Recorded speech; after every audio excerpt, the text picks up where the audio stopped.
सुनिएगा, 26 साल का एक लड़का था, उसने सुसाइड कर लिया सिर्फ सेक्सटोर्शन रैकेट की वजह से। एक फ्रॉड हुआ, हम लोग उसको फ्रॉड ही कह सकते हैं। उससे सेक्सटोर्शन, सेक्स की यानी इंटीमेसी की वजह से कुछ वीडियोस कैप्चर हो गई और उसके बाद उससे फिरौती मांगी गई और फाइनली ये बात इतनी ज्यादा बढ़ गई कि उस लड़के ने सुसाइड कर लिया। और वो लड़का बेंगलोर का था और वो लड़का जिसका नाम अविनाश था, वो आईएएस की तैयारी कर रहा था।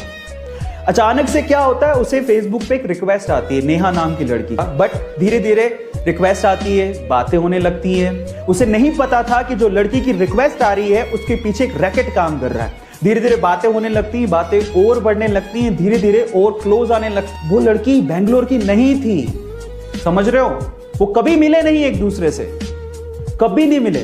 वो बेंगलोर की थी ही नहीं, कभी मिले नहीं, सिर्फ मोबाइल पे ही बातें हो रही हैं। धीरे धीरे पर्सनल नंबर शेयर हो गए, फिर धीरे धीरे उन्होंने वीडियो कॉल शुरू किए, वहां से इंटीमेट चीजें शुरू हो गई। और एक वक्त ऐसा आया जब उस लड़की ने इंटीमेट वीडियोस शेयर किए, उस लड़के को बोला कि तुम भी इंटीमेट वीडियो शेयर करो, तो गलती वही हो गई। उस लड़के ने बिलीव कर लिया और उस लड़के ने इंटीमेट वीडियोस, लाइव वीडियोस जो भी था, ऐसे वीडियो कॉल्स किए जिसकी वजह से वो फंस गया।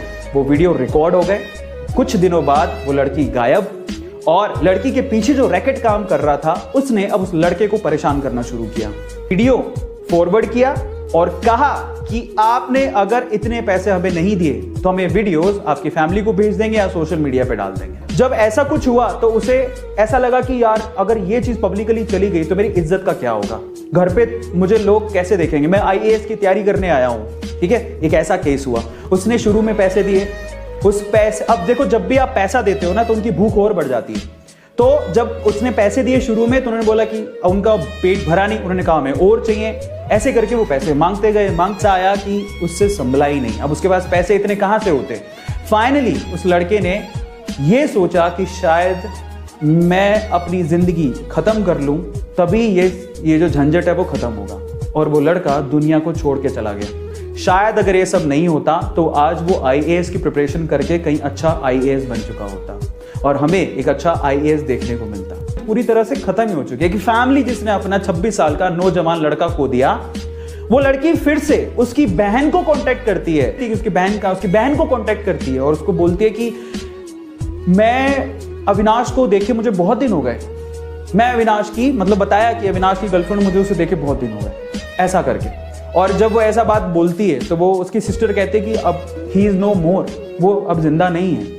अब देखिए उसके बाद क्या होता है, वही रैकेट वापस से अविनाश की बहन को कॉल करते हैं और उसे कहते हैं कि ऐसा ऐसा है, उसकी वीडियोस हमारे पास है, हमें पैसे चाहिए, नहीं तो वीडियोस हम पब्लिक कर देंगे।